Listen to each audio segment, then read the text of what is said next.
Welcome to Fearless Thinkers, the BTS podcast. My name is Masami Cookson, and our host is Rick Cheatham, head of marketing at BTS. On today's show, Rick has a conversation with Kelsey Raymond, who is an associate director at BTS. She specializes in culture shifts that enable large-scale organizational change and transformation. Prior to BTS, Kelsey was a consultant at Accenture Federal, working to improve the efficiency of federal operations through process improvement, people and system alignment, and developing enterprise and functional strategy. Hey, Rick, how are you doing today?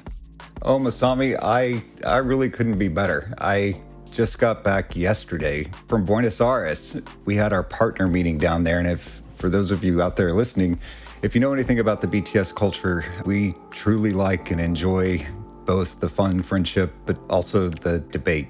Well, today we have a great conversation with Kelsey. She brought some different perspectives on culture and what we can be watching out for as leaders when it comes to the culture that we've had not serving us as well as it once did. I can't wait to hear more. Well, let's do it. Hey, Kelsey, welcome to the show. Thanks, Rick. Great to be here. So, coming off the weekend, any exciting things going on in your world?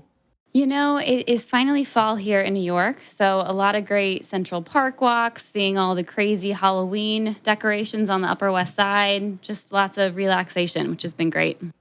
Oh, so jealous. I lived up in the Northeast briefly, and fall is a luxury we can't afford in the Southwest. So very, very jealous. But hey, more interested to talk to you about culture and a phrase that I've heard you say a few times, which is helping organizations discover whether or not their culture has reached its expiration date. I'm wondering if you could share a little bit with us around what that means in your perspective on culture in general. Yes, happy to. The idea of examining culture is nothing new. You know, business leaders, they've known for a while that in addition to examining their strategy and thinking about their purpose, that culture is critical. But I think what we've seen is that it wasn't usually prioritized until now. One thing that I think really gets at this is this idea that change reveals dysfunction.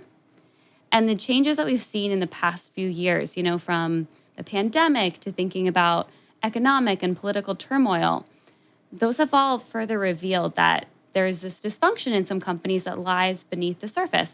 Leaders are starting to realize that their culture may no longer actually enable them to reach their business goals. Can you share with me, when you're talking about culture, what does that mean to you? We have a very specific definition when it comes to culture, and we would break it down into this idea that culture is a set of deeply held organizational mindsets that shape who we are as a company and how we do things. I'll break it down even further. If we think of this idea of deeply held, that's this notion that culture is instinctual. It's the things that are unspoken or second nature that are bigger than any individual in the organization. And that ultimately goes to shape who we are as a company. It actually makes even more sense to me why you would say change reveals dysfunction, because I think change equals stress, and stress exposes all the cracks in the foundation, right? Yes. As leaders out there kind of starting to think about culture or culture change, what are a couple of approaches that they might have? We've seen more companies think about changing their culture because it's past its expiration. There are two ways to approach that. The lucky companies might take the one that is prevention, because ideally we don't actually want to reach that expiration point.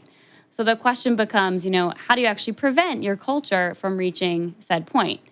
And that might be triggered by an event. Maybe you change your strategy, there is a new CEO or a change in the executive team, perhaps a merger and acquisition. That might all ask leaders and prompt them to take a closer look at how the culture exists today. But what we see a lot and do with our clients is the second point, which is kind of around intervention. This usually applies when companies are already approaching or have neared their expiration date. So there's a lot of urgency here. How do we know that we're getting close or we're already there. There's a lot of different warning signs. One that comes to mind, you start to see a lack of innovation. There are a lot of stories about this in the world of tech. Everyone back in the day migrating to the world of the cloud. And for the leaders of some companies who couldn't get behind that, couldn't let go of what was and what actually led to their success that wasn't the cloud, they ended up losing the race of what could be. And of course, now we know the world is running on iOS and Android, and others are left out in the cold. And for those companies that were left out in the cold, it truly gets down to a sense of what their culture was. So what are some other things that we should be looking for?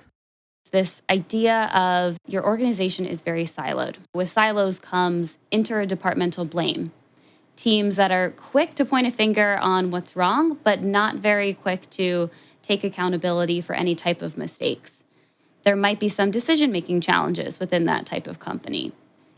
Where everyone has the power to veto, but no one actually has the power to approve and finalize what that decision is. And throughout these types of companies, it's this sense that we're not engaging the right people to get to the truth, to get to alignment on what that decision is. Some of the best advice that I got as a new leader, kind of when I was making that switch from leading individual contributors to leading an organization, was I had an executive coach tell me, from now on, your peers are your team. The people that report to you are no longer your team. Obviously, it's something that's still very much on my mind almost 20 years later. Absolutely. I'm sure it shaped how you made decisions with that kind of mindset shift. The other thing that's on my mind so much in what you're saying here was all the work that was done as the millennials entered the workforce to be inclusive and accommodating. And also, unfortunately, I saw in a lot of organizations create silos based on time in career or time in the organization that I think for a lot of companies became very destructive. Yes. And if over time you don't address those or bring them out, that's where we start to see it inhibiting you being able to actually execute your strategy, or worse, those companies with, toxic cultures where we see a really high level of attrition. Well, it's interesting that you mentioned strategy, because I would think that a company's ability to launch or shift strategy might be one of those changes that could really be an indicator of the health of their culture. Yes. You hit on a big one for us that's a warning sign of those types of expired cultures.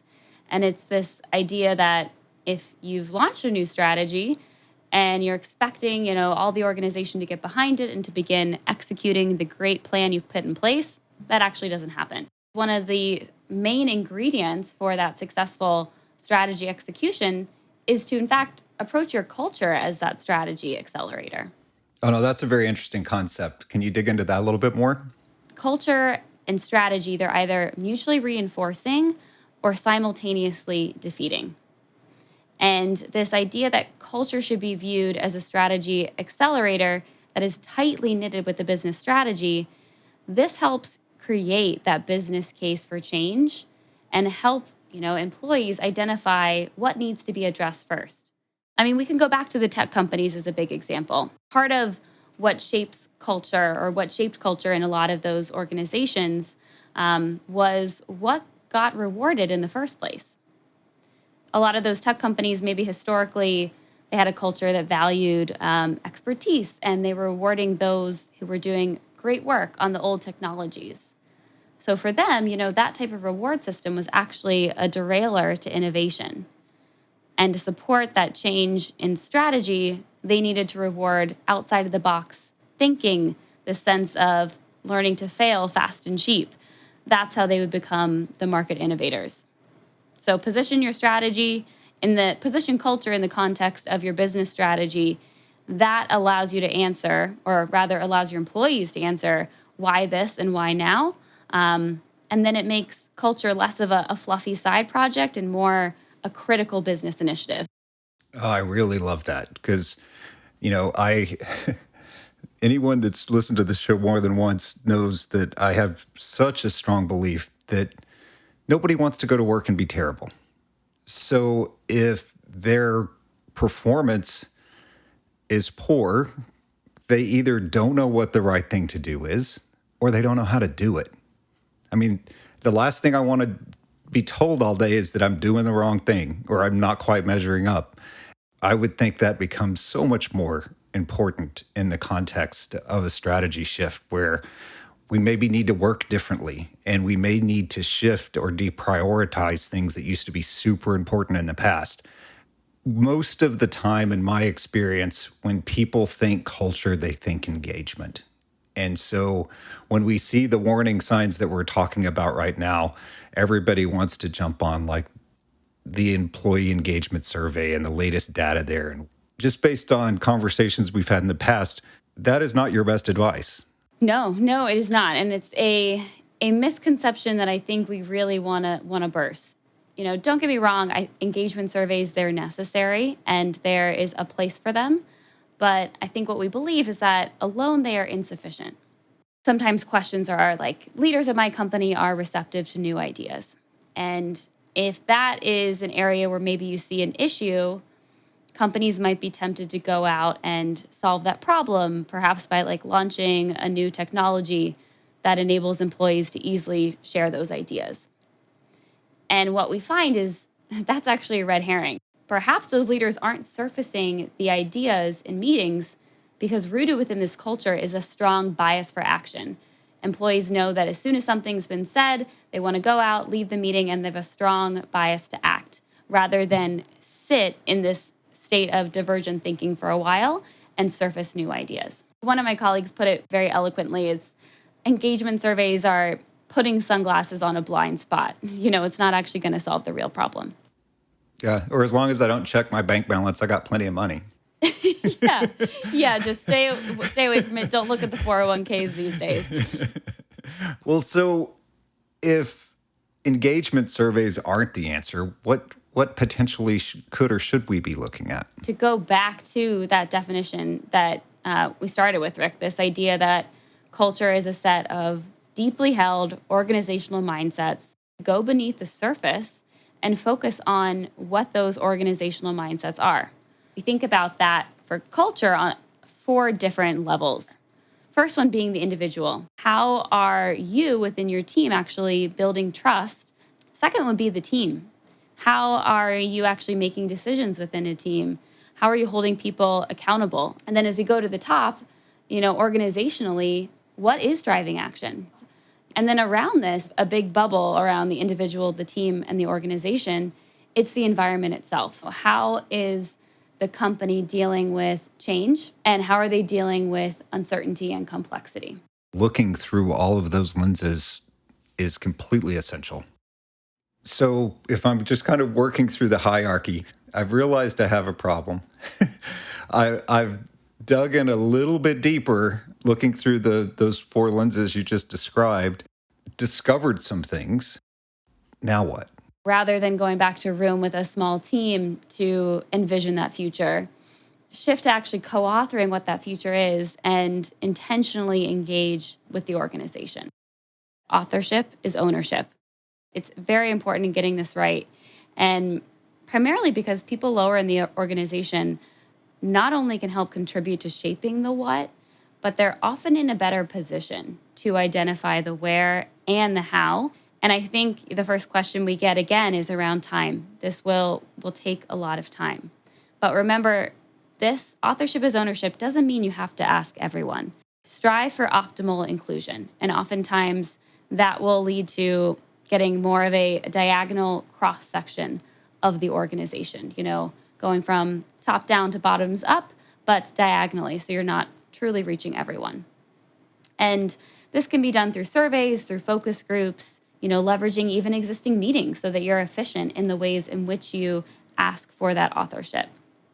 And the beauty of this is that in doing it, you're actually already proactively uncovering and tackling where you might find resistance. To me, what you're talking about is at the same time really obvious common sense and completely revolutionary. The common sense part is no one's culture was created by 5 people in a windowless conference room. Right. The revolutionary part is if we think we've got a culture problem, we need to keep it under wraps and keep it with the executive team and maybe do an offsite because we don't even want people walking by or hearing through the walls versus standing up and saying, hey folks, we can do better. And we want you to be a part of helping us figure out how to do better. If you still value engagement surveys after what Kelsey said earlier, that'd help the engagement survey a lot, I would assume. Yeah, and I think you hit the important part there, Rick, because it's the invitation even that will have an impact. So this is the question, what can I go do just to even start moving my little part of the world towards a better culture? Focus on what you can control. So that would be yourself and your team. So this might show up, within your team in what you reward. Thinking through who you make the heroes of your organization, of your distinct intact team be. What comes to mind for me is maybe if you've praised people in your team on the past for going above and beyond, for maybe doing whatever it takes to get the job done, and now you're really wanting to shift to more of a culture that doesn't accept this kind of burnout, maybe you begin to reward those innovations that save time. And then I think, Rick, based on what you shared earlier is a key thing as well, how you make decisions, who you're thinking about as your team. That would be a great one as well. Great advice. I mean, again, spending most of my career in commercial organizations, I just can't tell you how many times I saw somebody win a sales award and every person in the room knows that seller leaves a path of destruction everywhere they go, but they hit their number, so they won. And it's just, so disheartening and so damaging. So that even just that small advice of think about what you're rewarding. Are you rewarding hero efforts that cause burnout, doing things to get their own objectives hit, but not necessarily continuing to lift the whole? So great thinking. Well, it was an absolute joy visiting with you today. Thank you so much for sharing your wisdom, and we'll talk soon. Great to chat with you, Rick. Thanks for having me.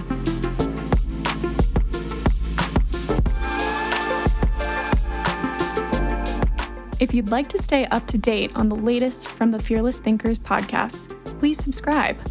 Links to all of the relevant content discussed in today's podcast are in the show notes, or you can always reach us at bts.com. Thanks again.